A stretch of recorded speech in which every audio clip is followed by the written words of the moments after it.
আৰু বলক আজিৰ দিনটোৰ মাজলৈ যাওঁ ইয়াৰ পিছে যোৱাকালি আহিছিলোঁ ঘৰলৈ কিয় আহিছিলোঁ কি কথা অকণ দেখাই থাকিম যিহেতু দাদাৰ বাৰ্থডেও আছিলে আৰু লগতে আছিলে ঘৰত শিৱ পূজা আৰু এয়া ঘৰ আহি পাই গ'লোঁ বলক অকণকৈ দেখাই থাকোঁ বাৰু তাকে ओम तत्पुरुषाय विद्महे महाशिवाय एष विदात्त विलवत ओम तत्पुरुषाय विद्महे महादेवाय धीमहि तन्नो रुद्रः अस्नेन इंसक सतस्क बलवतो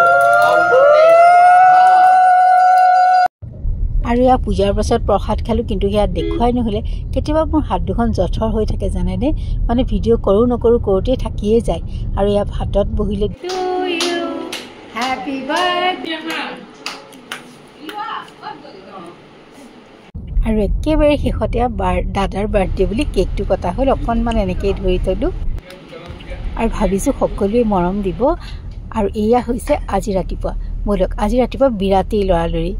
এফালে যাবলৈ ওলাইছোঁ hello' everyone welcome back to my another blog আজি হৈছে দেওবাৰ আৰু এতিয়া বাজি গৈছে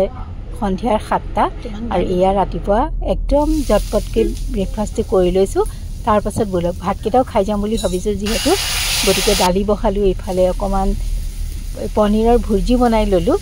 সকলোৱে জানে অকণমান বনাইছোঁ কাৰণে দেখাই দিছোঁ পিঁয়াজ আৰু চচ অকণতে পনীৰখিনি মোহাৰি দি দিছোঁ বাছ ইমানেই আজি মোৰ ৰেচিপি ভাবিছোঁ মৰম দিব আৰু অকণমান কচুৰি মেথি দি দিছোঁ দেই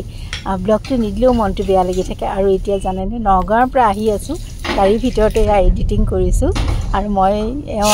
এফালে অকলে কিন্তু মই পিছত বহি এয়া এডিটিং কৰি আহি আছোঁ আৰু এয়া হৈছে আজি ৰাতিপুৱাৰ সময়খিনি আৰু মই ওলাই আহিছোঁ এফালে যাওঁ বুলি যে কৈছিলোঁ আচলতে নগাঁৱলৈ গৈ আছোঁ আৰু ঘৰলৈ প্ৰথমতে ঘৰত সোমাম দাদাবৌক ল'ম তাৰপিছত আমি এই 4টা যাম আৰু বৰ বেছি ভিডিঅ' কৰা নহ'লে আচলতে লগ পালে কথা চথা পাতি থকা যায় এয়া দাদাবৌ উঠিলে অকণমান এনেকৈ ধৰি থৈছিলোঁ তাকে অকণ দেখাই দিছোঁ আৰু উলটি অহাৰ সময়ত চাওকচোন ৰাস্তাত পালোঁ বৰষুণ সেইখিনি বাৰু ভিডিঅ' কৰা নহ'লে এয়া গুৱাহাটী সোমোৱাৰ পাছত যিহে ট্ৰেফিক জাম ঘৰখন নেপাওঁহে এনেকুৱা লাগি যায় আৰু আজিৰ ভিডিঅ'টো বেছি দীঘলীয়া নকৰোঁ ভাবিছোঁ মৰম দিব আৰু তেন্তে আজিলৈ